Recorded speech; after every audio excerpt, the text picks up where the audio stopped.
Hello guys, നമ്മൾ മത്തി പൊരിക്കാൻ പോകുന്നു. ഇതാണ് നമ്മുടെ മത്തി. മുളക് പൊടി ഊറ്റ്. ഹലോ ഗൈസ്, നമ്മൾ മഞ്ഞ പൊടിക്കാം. ഹലോ ഗൈസ്, നമ്മൾ മത്തി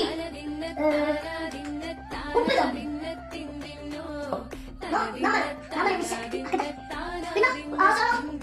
ഗൈസ്, നമ്മൾ മീൻ പഠിക്കാം. ഇടിച്ച് താളത്തിലാക്കി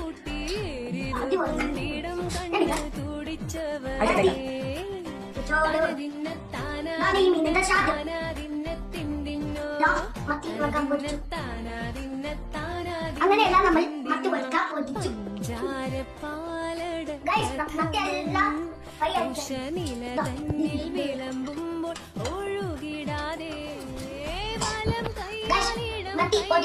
നിങ്ങൾക്ക് വേണോ? സൂപ്പറായി.